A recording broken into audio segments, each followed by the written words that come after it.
Alors, l'entreprise s'est rendue compte très vite que l'école était innovante, parce que l'entreprise avait déjà construit pas mal d'écoles.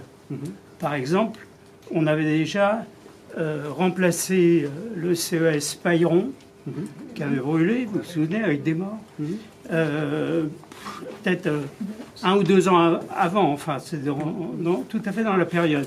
Et on avait construit, comme tout le monde, beaucoup de boîtes de chaussures sur des terrains beaucoup plus grands et qui s'appelaient écoles.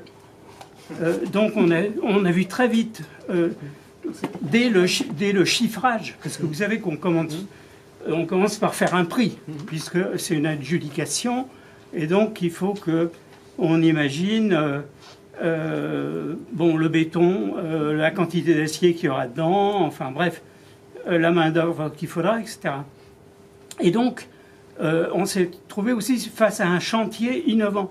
Parce qu'en général, sur un chantier, on a de quoi faire une installation de chantier. Il y a de la place à côté du bâtiment. Alors qu'ici, il n'y en avait aucune.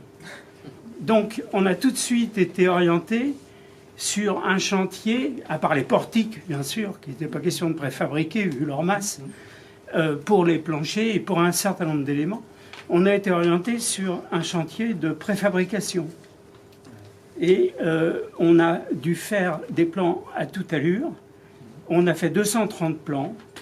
Je ne connais pas la surface totale des planchers, mais je ne connais pas d'autres chantiers où on a fait autant de plans pour une surface totale de plancher aussi modeste. Environ 6 000 m² ici. Un peu plus de 6 000. Et pourquoi alors, Voilà. Pourquoi autant de plans? Pourquoi? Parce que mais il n'y a pas 2 éléments semblables.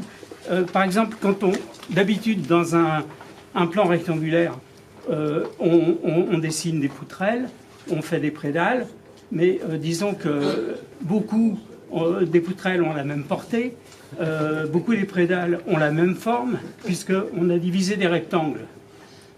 Ici, il y avait assez peu de rectangles. Je ne sais pas si vous vous rendez compte, je pense que vous vous rendez compte.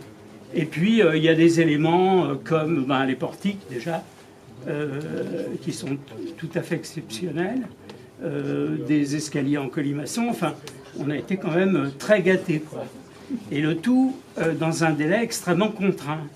Et je pense qu'une des raisons pour lesquelles on a eu ce projet, c'est bien sûr le prix, c'est-à-dire l'évaluation qu'on avait faite des quantités à mettre en œuvre, etc. Mais c'est qu'on a osé tenir dans un planning qui était extrêmement contraint et que, à l'époque, on était une des entreprises les plus à même de répondre à ces contraintes. Voilà.